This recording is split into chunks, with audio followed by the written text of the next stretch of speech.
এসব বন্ধু হই স্বেচ্ছাসেবী সংস্থা থেকে অনির্বাণ। আচ্ছা, এখানে বলা হচ্ছে 100% স্বেচ্ছায় রক্তদান শিবির। শুধু রক্তদান শিবির বললেই তো হতো, স্বেচ্ছায় আছে দান, রক্তদান মানে তো সেটা স্বেচ্ছাতেই হয় নাকি?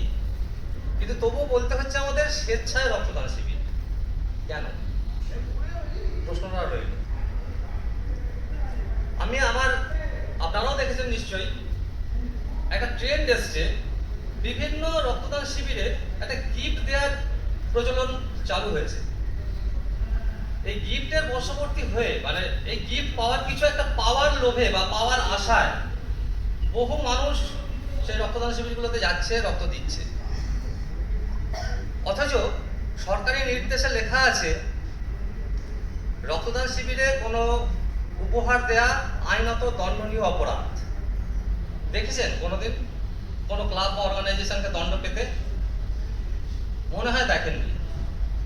আমরা এখানে গলা ফাটাবো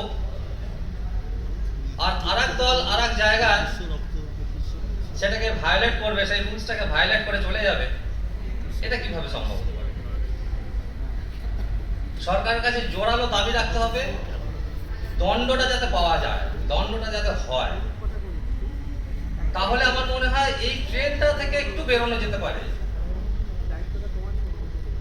আর একটা সমস্যা, আমরা কাজ করতে করতে দেখি, আজকেও হয়েছে, সকাল থেকে দুটো ব্লাডের রিকুইজিশন এসছে আমাদের কাছে। আমরা জানতে পারি না কোন ব্লাড ব্যাংকে কোন রক্ত মজুদ আছে। এমনকি একটা ফোন করেও জানতে পারি না ইমিডিয়েটলি আমি এই পজিটিভ ব্লাডটা পাবো কিনা, ওখানে কি বি পজিটিভটা পাবো কিনা। রোগীর আত্মীয়কে ব্লাড ব্যাংকে যেতে হয়, লাইন দিতে হয়, কাউন্টারে হাত গলাবার পর্যন্ত তাকে জানতে পারে না সে ওই ব্লাডটা আছে কি নেই। হাত গলাবার পরে জানতে পারে যে ব্লাডটা নেই। যদি ফোন করে জানা যেত আগে, তাহলে তার এই অমূল্য সময়টা নষ্ট হতো না, সে অন্য একটা ব্যাংকে ট্রাই করতে পারতো।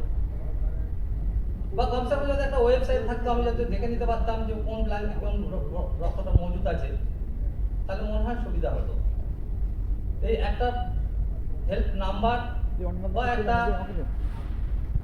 ওয়েবসাইট দাবি রাখলাম আমার সংস্থার পক্ষ থেকে। আগামীকাল এখানে একটা মিছিল হবে, অধিকার বুঝে নেবার প্রখর দাবিতে একটা মিছিল হবে। আমরা আশা করব আপনারা সবাই সেই মিছিলে পা মেলাবেন। ধন্যবাদ, ভালো থাকবেন সকলে।